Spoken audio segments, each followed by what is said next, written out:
e concedo a palavra ao Dr. Celso Sanches Vilardi e ao Dr. Paulo Amador Tomás Alves da Cunha Bueno, que farão sustentação oral pelo réu Jair Messias Bolsonaro. Sejam bem-vindos à tribuna, pelo prazo de até 1 hora para a sustentação oral. Excelentíssimo senhor ministro Cristiano Zanin, presidente da primeira turma do Egrégio Supremo Tribunal Federal, é uma honra estar sob a presidência de Vossa Excelência e também um conforto, ministro Zanin, porque Vossa Excelência sabe bem o que é estar aqui nesse momento. Excelentíssima senhora ministra Carmen Lúcia, decana dessa primeira turma, Vossa Excelência sabe do respeito, da consideração. Mais uma vez, cumprimento Vossa Excelência, excelentíssimo ministro Luiz Fux, meus respeitosos cumprimentos a Vossa Excelência também, excelentíssimo senhor ministro relator, ministro Alexandre de Moraes, cumprimento Vossa Excelência com todo respeito, excelentíssimo senhor ministro Dino, também cumprimento Vossa Excelência respeitosamente, cumprimento ao subprocurador-geral da República, às senhoras e senhores presentes. Senhor presidente, nós estamos diante de um julgamento histórico. Histórico pela importância do tema subjacente, a própria acusação, a questão do Estado Democrático de Direito, por envolver um ex-presidente da República, por envolver outras pessoas, generais, por envolver tantas pessoas num processo que tem vários núcleos e que foi cindido. Um processo, senhor presidente, que tem início em relação ao ex-presidente da República, com base numa delação e numa minuta encontrada no celular de uma pessoa que hoje é colaborador da Justiça. Essa questão, esse é o epicentro, essa é a pedra de toque do processo. É a minuta e a colaboração. Daí em diante, o que aconteceu com a investigação da Polícia Federal e depois com a denúncia do Ministério Público, é, na verdade, uma sucessão inacreditável de fatos. Porque, na verdade, foi achada uma minuta do punhal verde e amarelo, uma minuta, planilha, de uma operação luneta, e como todos nós sabemos, ocorreu o trágico episódio de 8 de janeiro. E o presidente, a quem eu estou representando, foi dragado para estes fatos.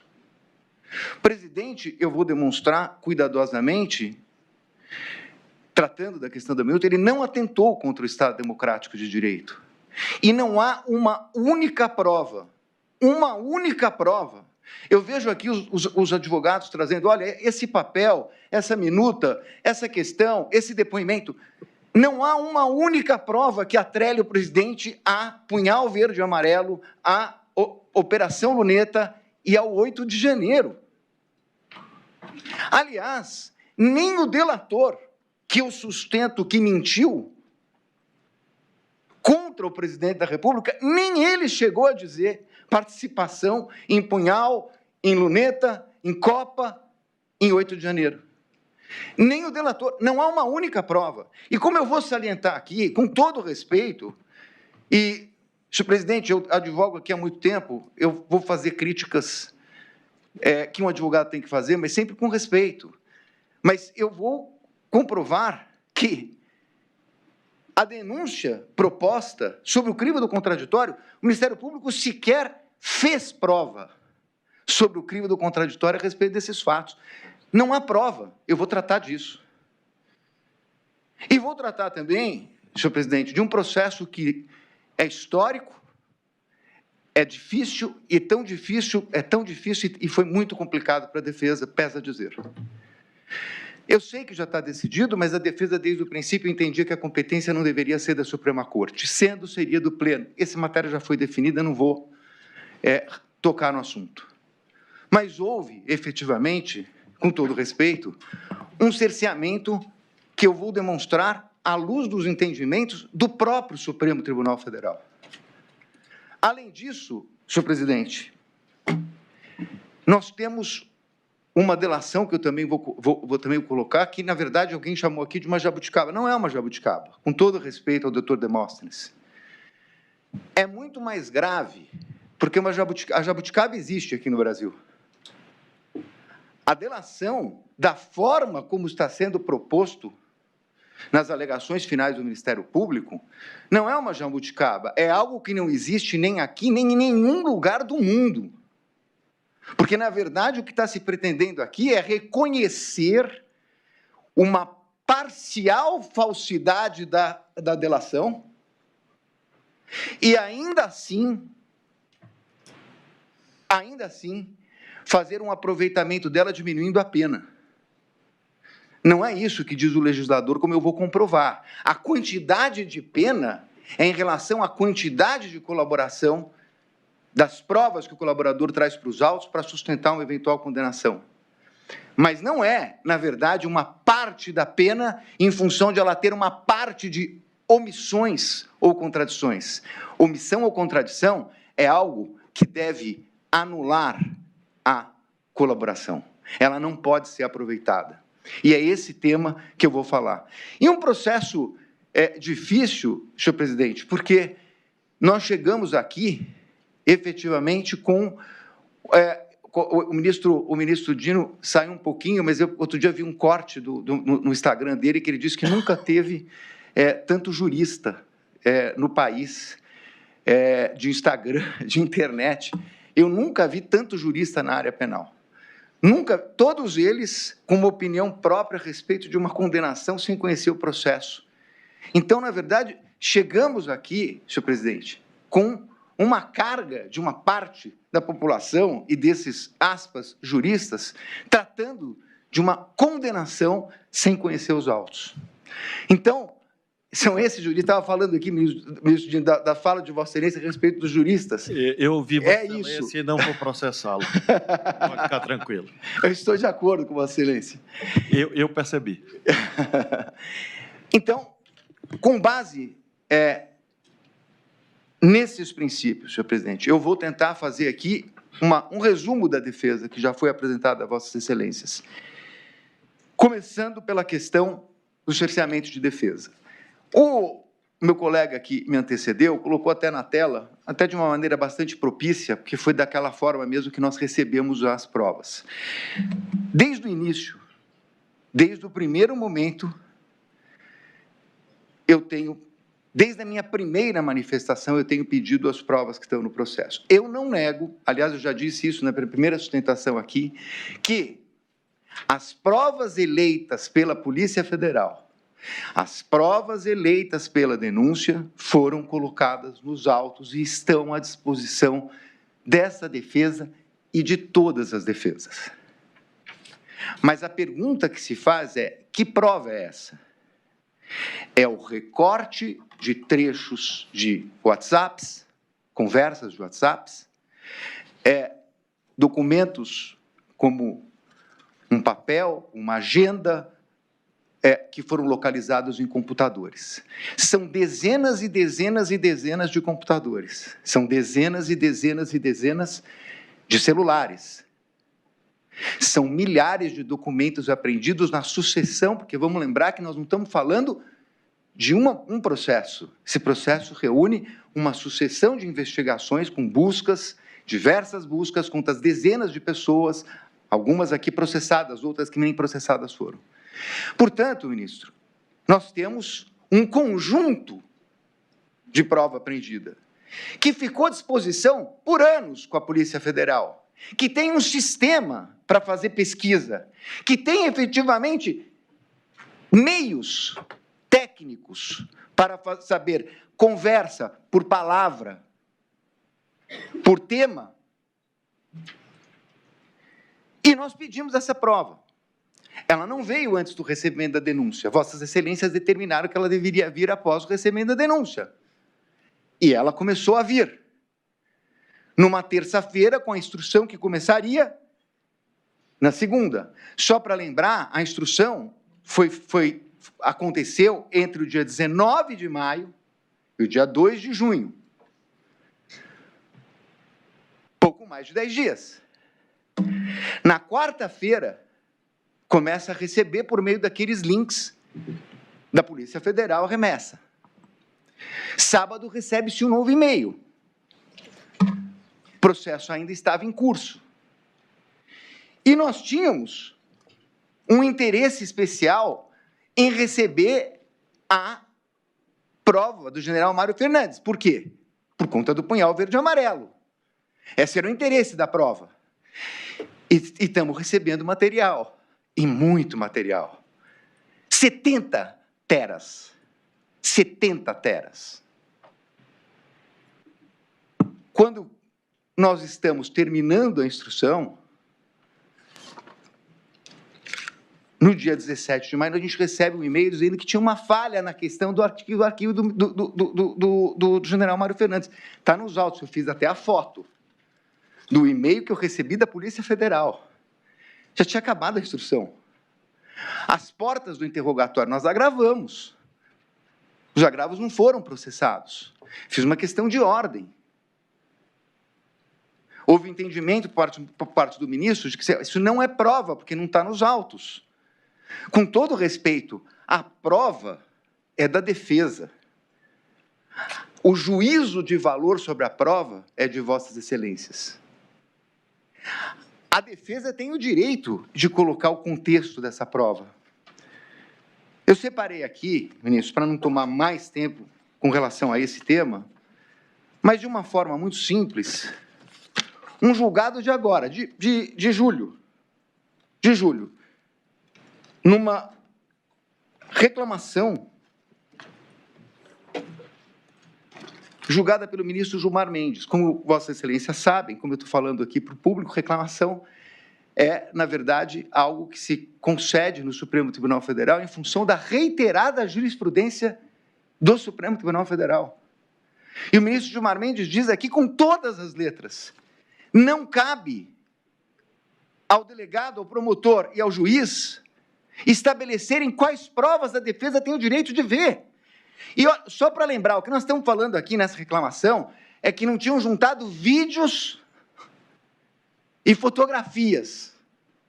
Foi concedida a reclamação para que a defesa tivesse acesso integralmente à prova e com prazo suficiente para verificar. Nós não tivemos acesso à prova e muito menos prazo suficiente. Por isso que o professor Badaró, quando fez um parecer a nosso pedido, ele trata, na verdade, que não houve paridade de armas. Nós não tivemos o tempo que o Ministério Público e a Polícia Federal tiveram. E nós não tivemos acesso à prova durante a instrução. Eu quero dizer a Vossas Excelências, com 34 anos, é a primeira vez que eu venho à tribuna com toda a humildade para dizer o seguinte, eu não conheço a íntegra desse processo. Eu não conheço. O conjunto da prova, eu não conheço. São bilhões de documentos. Numa instrução de menos de 15 dias, seguida de interrogatório. A instrução começou em maio, nós estamos em setembro. 15 dias de prazo para o Ministério Público, 15 dias de prazo para a defesa. Não conheço. E, porque não conheço, não pude questionar, como disse o professor Badaró, a cadeia de custódia da prova, que é algo que, Vossa Excelência sabe, ministro Fux, começou na jurisprudência das Cortes Penais, mas hoje está na lei. Não houve possibilidade. Como se analisar uma cadeia de custódia se nós não conseguimos baixar durante o tempo? Além disso, nós tivemos também a cisão do processo, que é, efetivamente, normal, aliás, desejada, impossível ter um ato com todos os réus desse processo, foi dividido em núcleos. Mas a divisão em núcleos, ela não tira os contornos de um processo penal que tem uma única denúncia. Uma única denúncia. E os réus, o interrogatório, ministro Zanin, como Vossa Excelência sabe, é meio de defesa. Aliás, já há algum tempo houve a modificação para colocar o interrogatório em último lugar no processo de instrução, para que o réu pudesse se defender da prova contra ele produzida, porque antes era no primeiro momento. Bom, mas se o interrogatório é um meio de defesa, e se ele também é um meio de prova, como está consubstanciado na jurisprudência dos tribunais, então é natural que cada defensor possa fazer perguntas para os demais acusados. E é nesse sentido que eu trouxe também um julgado do ministro Toffoli, em sede de um habeas corpus, em que ele coloca claramente o seguinte: sendo o interrogatório um ato de produção de prova, o interrogatório de um corréu é testemunho e, portanto, ele deve se dar sob o crivo do contraditório. E, sob o crivo do contraditório, ele determina a possibilidade de pergunta das partes. Mas nós não pudemos perguntar. Eu requeri, também agravei, também não foi processado. Nós não pudemos. Isso é algo inusitado. Feitas essas considerações preliminares, eu vou tratar, sem perder muito tempo, porque eu já também falei isso na primeira parte da minha sustentação, sobre a questão da delação. A questão da delação, na verdade, eu não sei se foram 11, 15, 16 depoimentos, ministro Fux, com Vossa Excelência tinha feito a pergunta, é ele que realmente foi chamado para depor 11, 12, 13, 14, 15, 16 vezes. Mas, nas 16 vezes, ele mudou de versão diversas vezes. E isso não sou eu que estou dizendo. É, na verdade, o Ministério Público Federal e a Polícia Federal, no último relatório de novembro, quando se disse que ele tinha inúmeras omissões e contradições. Portanto, na verdade, ele apresentou uma versão e ele alterou essa versão. Mas, para além disto, agora, durante o seu interrogatório, eu fiz a pergunta a respeito de um perfil de Instagram. Falso. Gabriela R. Aonde está esse perfil do Instagram? No celular dele. Eu juntei isso no processo. No celular dele, com a senha. Então, vem essa conversa. Não é ata, com todo respeito ao professor Bittencourt, professor de todos nós. Não tem ata. Não tem. O que tem é uma conversa em que ele está revelando a delação para terceiros. O que tem é mais uma conversa em que ele está, na verdade, questionando a sua própria voluntariedade. Ele diz que foi dirigido, ele diz que foi induzido, ele disse que não tinha golpe por parte do Bolsonaro, mas que a autoridade queria conduzir para isso. Isso está escrito. E, aliás, isso também não é uma novidade, porque isso já tinha saído lá na primeira matéria da Veja, são praticamente as mesmas frases. É que lá ele disse que foi um desabafo. Agora ele repete as mesmas frases, o que coloca em xeque a sua voluntariedade. Mas aí, senhor presidente, vem algo que aqui se falou o seguinte: não, está sendo investigado. Está sendo investigado. Realmente tem um inquérito para isso. Mas não precisa ser tão bem investigado, porque meu escritório, a minha equipe, que não tem nenhum investigador, nós conseguimos descobrir fatos só usando a internet. Não precisa de tanta investigação. Porque, por exemplo, a Meta, que estão dizendo que não mandaram coisa, a Meta mandou de onde vieram os códigos dos computadores que utilizaram.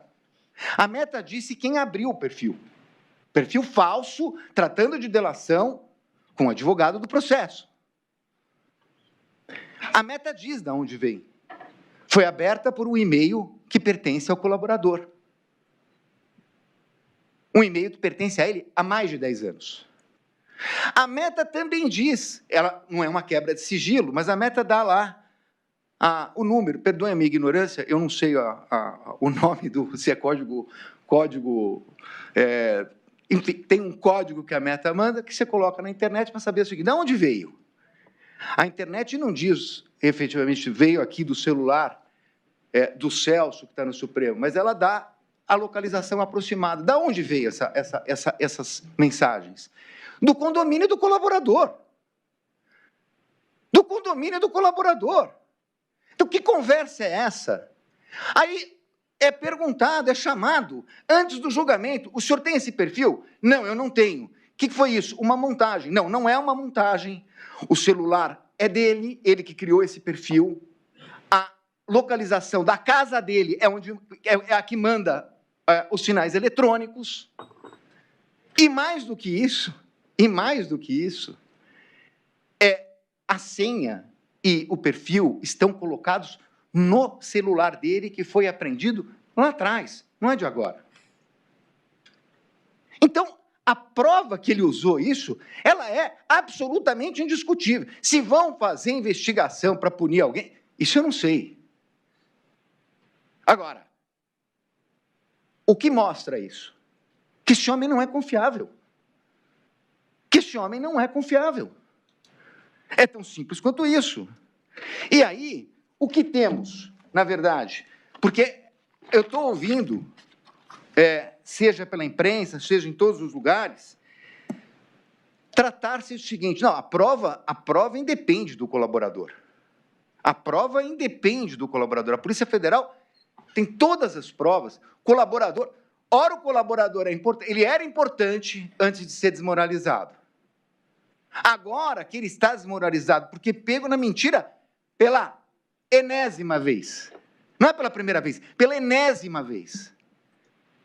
E agora com duas questões. Ele rompeu a delação formalmente, porque ele, na verdade, rompeu o contrato, ele mentiu e ele colocou sua voluntariedade em xeque.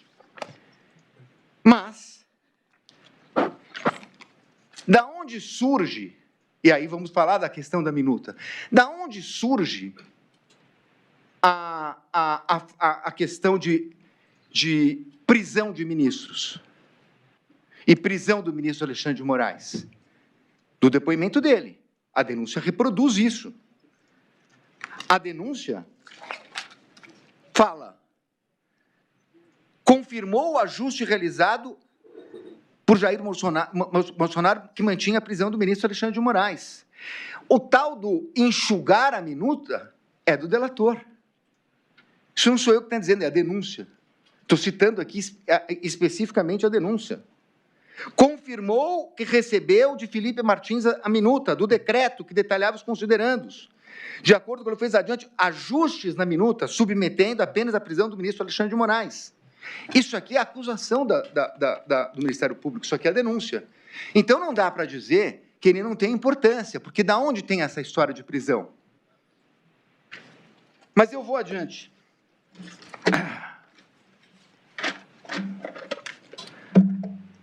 O mérito. Senhor presidente, a prova produzida pela defesa demonstra que o presidente Bolsonaro determinou uma transição.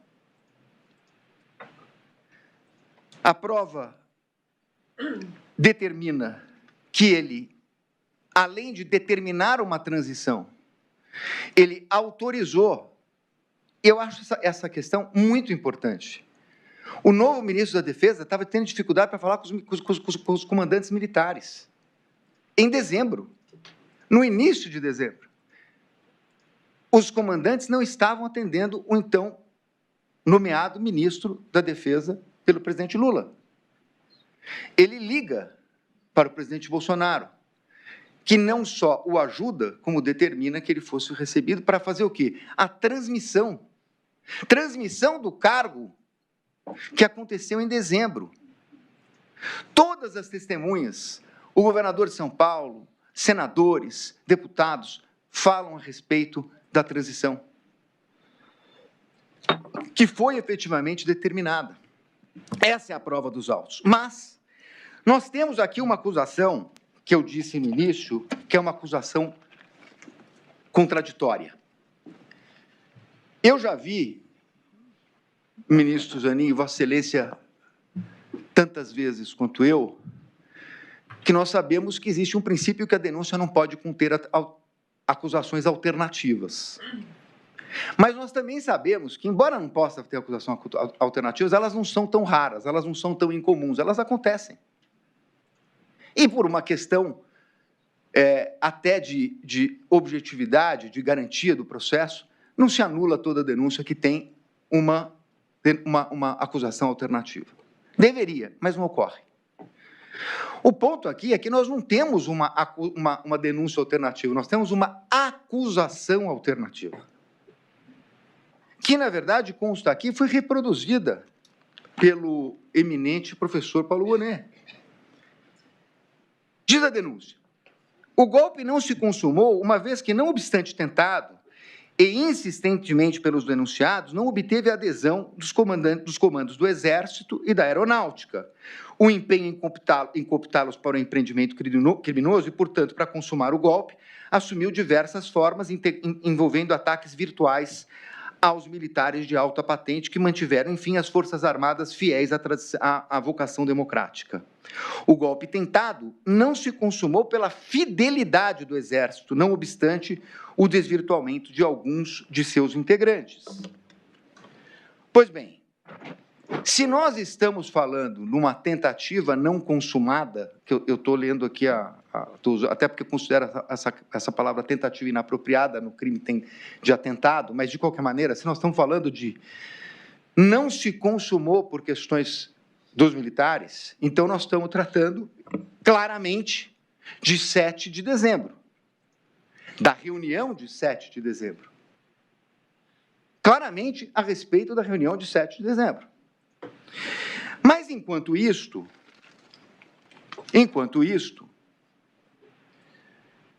no dia 12 de novembro, há uma reunião dos quides pretos, chamados quides pretos, uma suposta reunião com o general Braga. No dia 14 de novembro, mensagens de Mauro Cid sobre estimativa de gastos. Questão da Copa. Rafael Martins encaminha o documento Copa 22 em 15 de novembro. E estamos tratando de 15 de dezembro, ação dos quides pretos com uma realização de ação clandestina chamada Copa 22.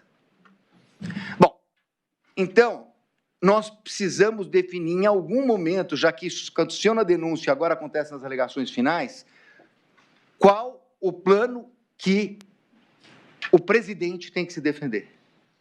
Ele foi acusado pelo delator na questão dos comandantes do Exército, reunião de 7 de dezembro.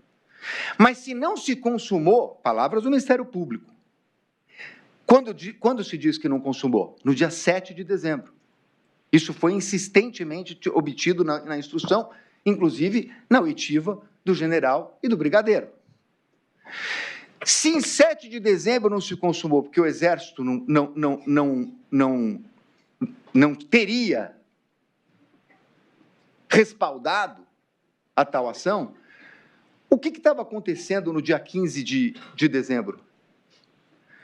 Claramente, nós estamos falando de outra coisa.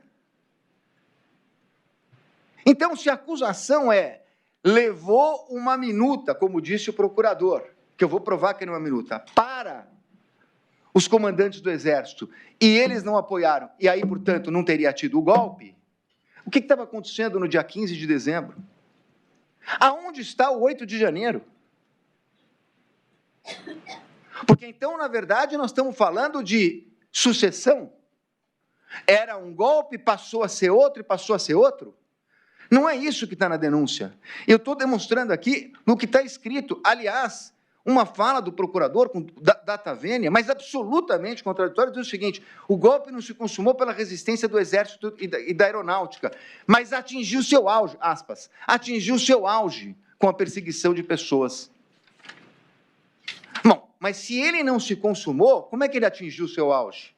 Ele não pode. Então, e aí eu explico muito facilmente. Por que, na verdade, o presidente Bolsonaro não tem absolutamente nada a ver com punhal verde e amarelo, com Copa 22, com absolutamente nada com o 8 de janeiro. Absolutamente nada com o 8 de janeiro. Senhor presidente, no relatório do eminente relator, constou que nós tivemos, em relação ao 8 de janeiro, nós tivemos 682, 683 julgamentos do 8 de janeiro. Eu peguei para colocar nas alegações finais com as alegações do Ministério Público, fazendo um confronto de denúncia. Nós estamos tratando de crime multitudinário, que, segundo a doutrina, seria o crime de uma espécie de alma coletiva, de um estouro em que uns copiam os outros, crime multitudinário, que me parece que foi o entendimento dessa primeira turma para esses casos de 8 de janeiro. Para além de não haver provas, para além de não haver qualquer tipo de provas, nós temos uma questão de ordem jurídica. A instigação no direito penal, seja do ponto de vista doutrinário, seja do ponto de vista jurisprudencial, e o professor Oswaldo Dweck, que fez um parecer para a defesa que foi juntado aos autos, trata disso com muita propriedade, professor titular da Pontifícia Universidade Católica de São Paulo, determinando que instigação se dá para pessoa ou pessoas determinadas em relação a fato ou fatos determinados. Essa é a possibilidade jurídica de instigação.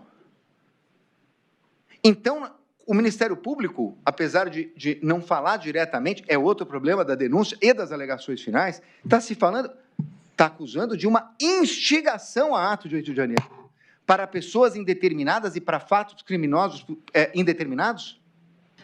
Juridicamente, essa acusação não é possível. Juridicamente, essa acusação não é possível. Antes de sair do Brasil, o presidente, não vamos achar que o mundo vai acabar. Vamos para o tudo ou nada? Não. Não tem tudo ou nada. Não é o caso de ficar atacando instituições ou grupos.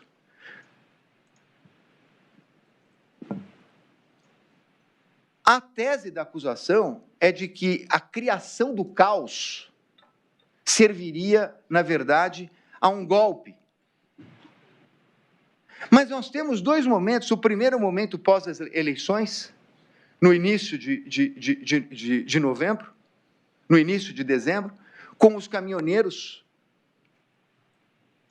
obstruindo as ruas, e há um pedido formal do presidente para que fossem desobstruídas. Está registrado. Aquilo seria, efetivamente, os ingredientes para o caos, de parar o país. E ele pediu para desobstruir. E também colocou essa mensagem antes de viajar para o exterior. Então, não há uma prova, não há um elemento. E mesmo assim se fala... Agora, vejam a dubiedade da acusação. Em um momento se fala numa instigação, em outro momento, na peça da acusação, se fala em dever de garante. Dever de garante, com todo respeito, só até 31 de janeiro. Porque não tem dever de garante a partir de 31 de dezembro, perdão. Não tem dever de garante a partir de janeiro. E a prova a respeito disso demonstra que o próprio ministro nomeado, ministro do Exército, disse que os acampamentos tinham tido uma expressiva diminuição.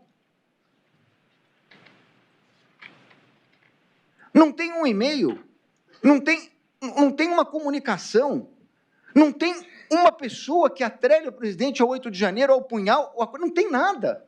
A denúncia está baseada num general que imprime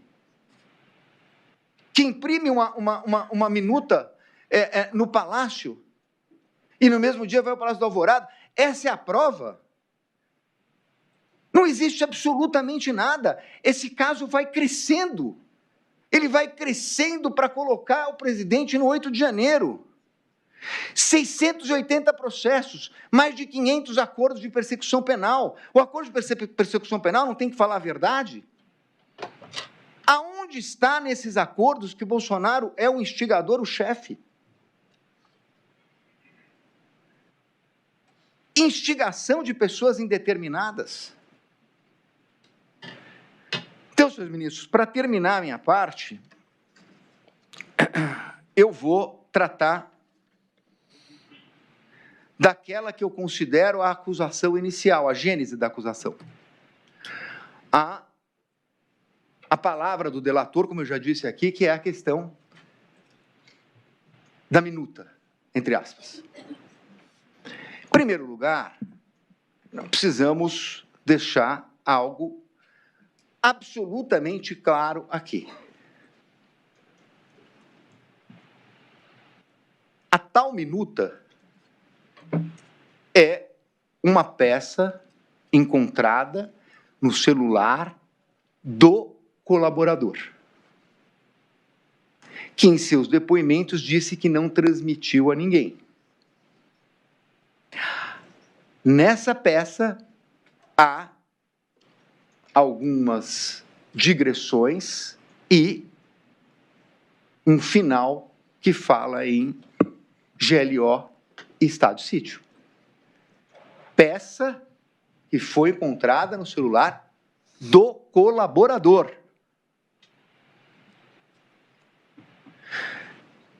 O Ministério Público sustentou na denúncia, na primeira sustentação oral do recebimento, nas alegações finais e aqui, que essa minuta foi encontrada na sede do PL, na mesa do presidente Bolsonaro.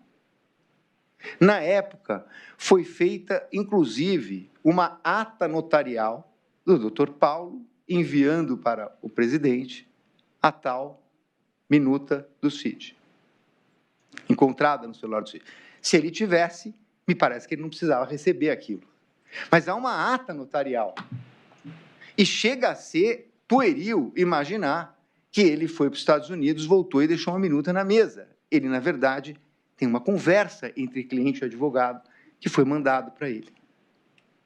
Então, em primeiro lugar, é isso. Em segundo lugar, o presidente disse, como disseram o ministro do Exército e o brigadeiro, chefe da Aeronáutica e chefe do Exército, general e o brigadeiro, que houve uma conversa no dia 7/12. Houve uma conversa no dia 7/12. Doutor, me perdoe, apenas porque eu fiquei em dúvida. Vossa Excelência alude o tempo todo a ministro do Exército. Como esse ministério não existe, o senhor está falando de quem exatamente? Eu estou falando do chefe do Exército, desculpe. O Freire Gomes. Freire Gomes, Obrigado. perdão. É porque eu fiquei na dúvida. O ministro da Defesa. O ministro da Defesa, mas você tem razão. Eu estou falando do chefe do Exército e do chefe da Aeronáutica. Ok, obrigado. Na reunião do dia 7. Sendo importante dizer que o chefe da Aeronáutica não estava em dezembro, porque ele viaja no final de novembro, e, portanto, em dezembro, o chefe da Aeronáutica não estava. Mas, como quer que seja, houve uma reunião com o ministro da Defesa, agora sim, vocês têm razão, com o ministro da Defesa, e com o chefe do Exército. Pois bem,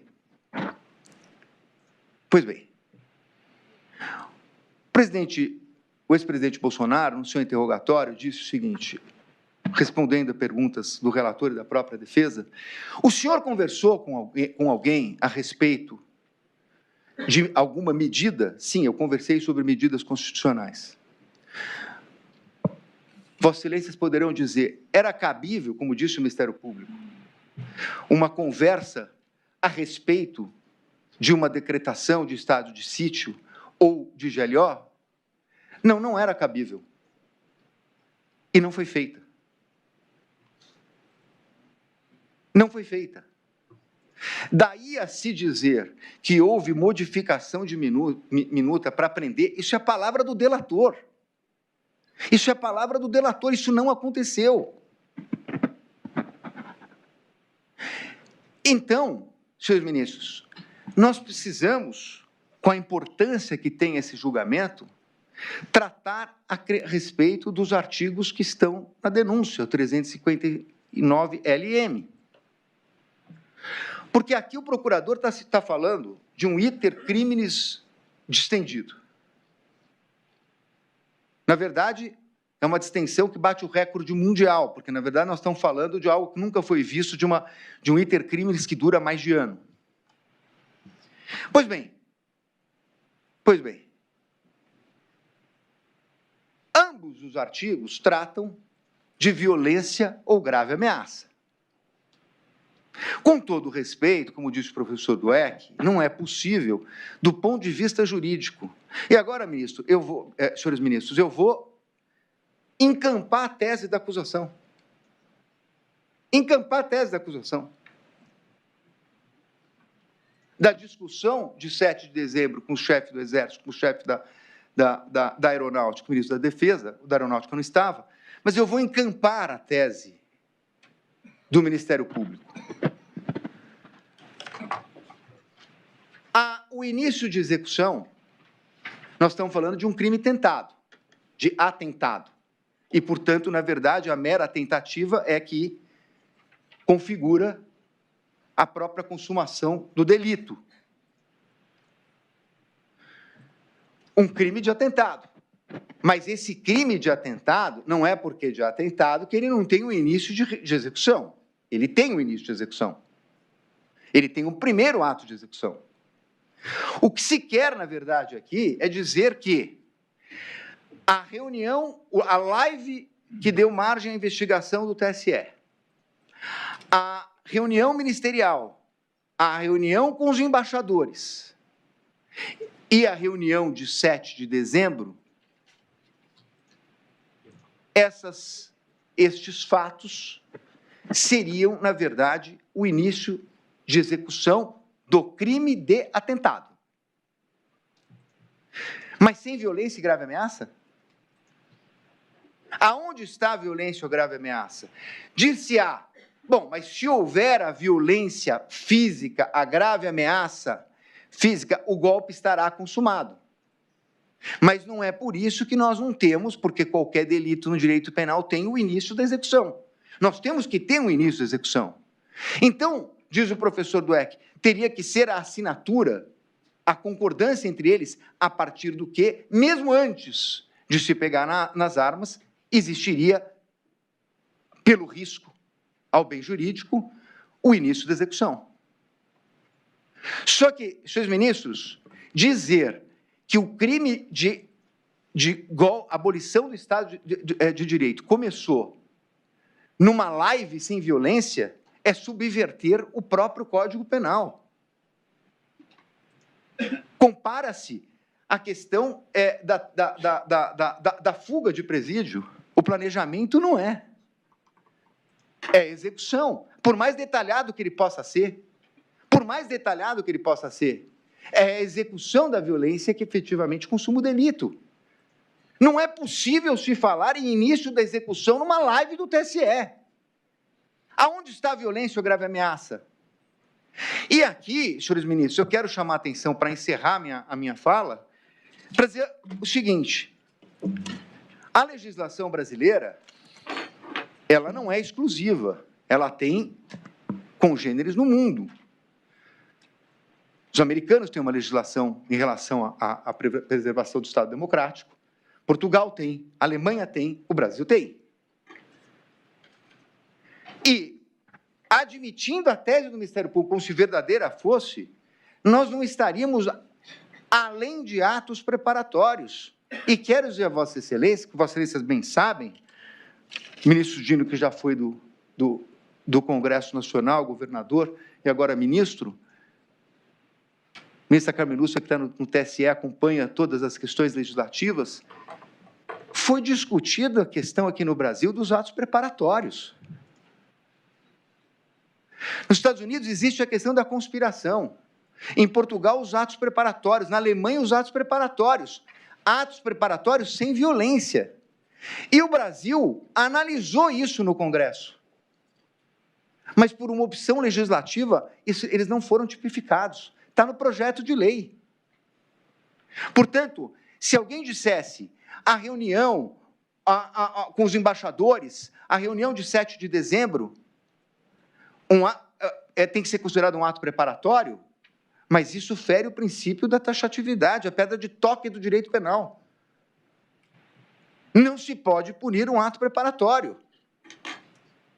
Então, senhores ministros, eu quero encerrar dizendo o seguinte: uma pena, uma cogitação de pena para além de 30 anos, para um fato específico, que foi trazido por um delator, que é a reunião de ministros de Estado, de novo estou confundindo, do ministro de Estado, dos chefes das Forças Armadas, e um presidente da República, sem nenhum ato, sendo que o general que é citado como testemunha de acusação, num procedimento de acareação, respondendo a uma pergunta do ministro Luiz Fux, diz claramente: nós tivemos aquela conversa e depois daquela conversa o presidente nunca mais tocou naquele assunto. O assunto foi encerrado na conversa de 7 de dezembro. Então, o assunto encerrado, gerar uma pena de 30 anos, não é razoável. O que está acontecendo é, numa tese trazida pela Polícia Federal, pelo Ministério Público Federal, é trazer para algo que fala de crimes contra a vida, de eliminação de pessoas, de assassinato de pessoas, e do 8 de janeiro, que não precisamos dizer o que foi. São esses dois fatos que trazem o contorno para uma acusação tão grave. E nesses não há prova. Agradecendo a atenção de Vossa Excelência, eu vou passar a palavra para o meu colega. Muito obrigado, senhor presidente. Obrigado. Excelentíssimo senhor ministro Cristiano Zanin, presidente da Egrégia Primeira Turma do Colégio do Supremo Tribunal Federal, excelentíssimos senhores ministros e ministra, membros da mesma, douto representante do Ministério Público Federal, agradeço a atenção de Vossas Excelências e dou continuidade à fala do meu colega, do meu antecessor, doutor Celso Sanches Vilardi. Inicialmente, gostaria de observar as questões relacionadas diretamente à imputatio delicti, que são o baricentro desta acusação. De fato, a acusação gravita em torno da imputação do crime de golpe de Estado ou de abolição violenta do Estado Democrático de Direito.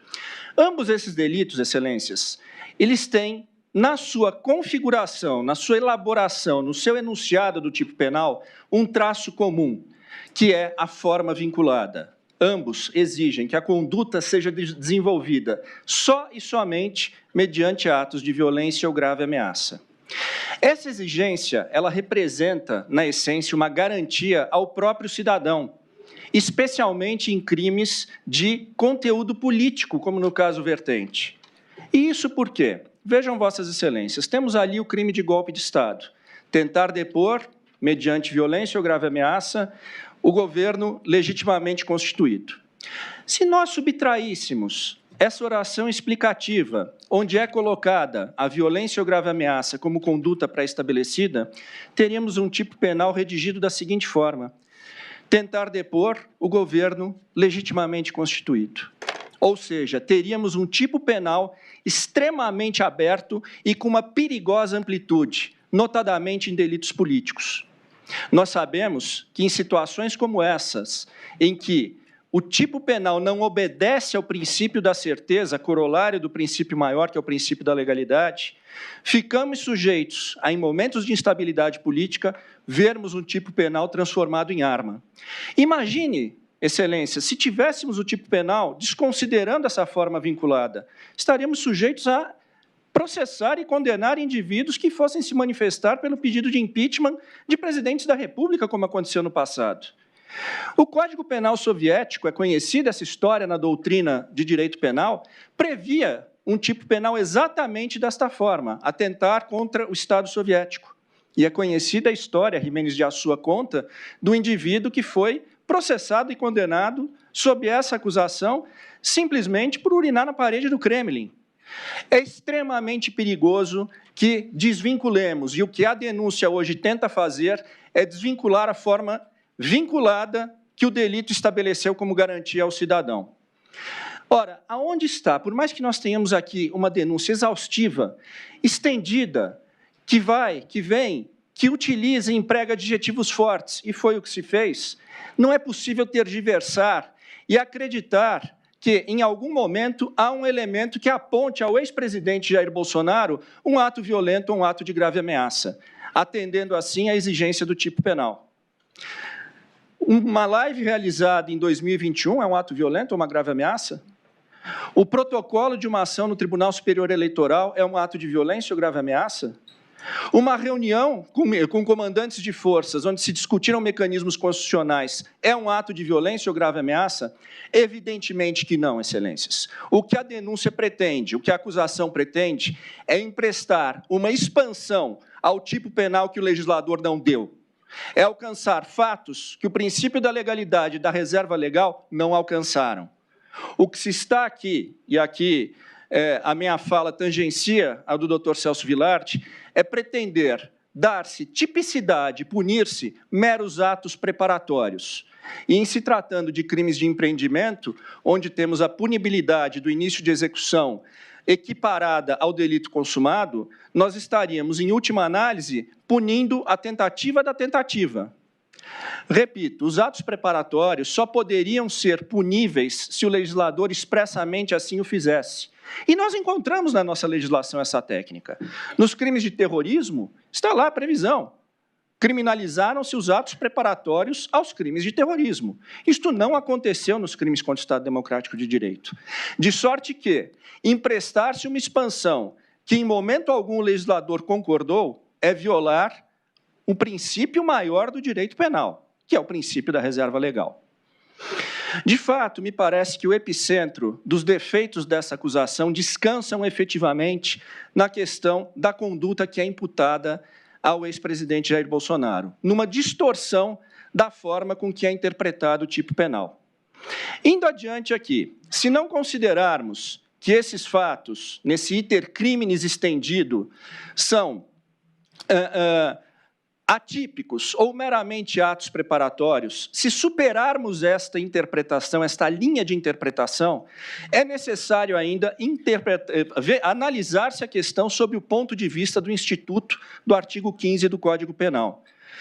E observo que essa é uma consideração de caráter estritamente subsidiário para que não se diga que o ex-presidente pretendeu cometer algum crime e simplesmente retornou. Não. É uma constatação subsidiária e de cariz objetivo.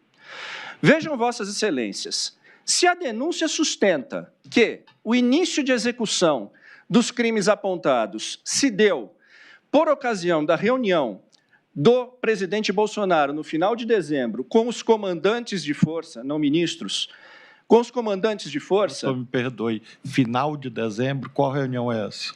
As reuniões final de 2022. Ah, tá. Novembro, dezembro de 2022. O senhor fala da mesma do Dr. Celso, então. Exatamente. Obrigado. Onde teria se discutido a questão das minutas. A do dia 7, no caso. Isso. Ok, obrigado.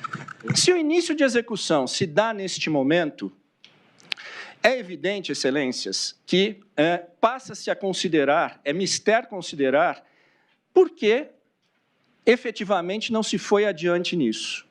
Ora, é evidente que, à luz do artigo 15 do Código Penal, quem desiste voluntariamente do início da execução do delito responderá apenas pelos atos já praticados.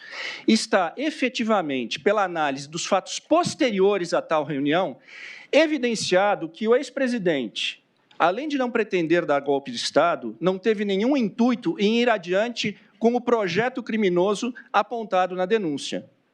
E por que isso? A análise dos fatos posteriores indica. Vejam, Vossas Excelências. Bem, falava-se que em tais reuniões se discutia estado de defesa e estado de sítio. Estado de defesa e estado de sítio são atos protocolares previstos na Constituição. E, em momento algum, o ex-presidente deu início aos protocolos, e protocolos extremamente rígidos para a instalação, para a convocação de um estado de defesa e um estado de sítio. Ele deveria, preliminarmente, convocar o Conselho da República, composto por mais de 20 membros, muitos deles ministros de Estado, convocar o Conselho de Defesa, composto por 9 membros, também muitos ministros de Estado, e, após isso, submeter o decreto, seja de estado de sítio ou de defesa, à aprovação do Congresso Nacional. Eu insisto em dizer, e acho fundamental que tantos quantos escutem essa sustentação oral, percebam que um estado de defesa e um estado de sítio são dos atos mais colegiados da nossa legislação. Eles não são, como se pode pensar, um ato de força unilateral do presidente da República. Pela gravidade deles, é exigido esse alto grau de colegialidade. E é indiscutível que o ex-presidente, em momento algum, deu início aos protocolos para a convocação dessas medidas excepcionais.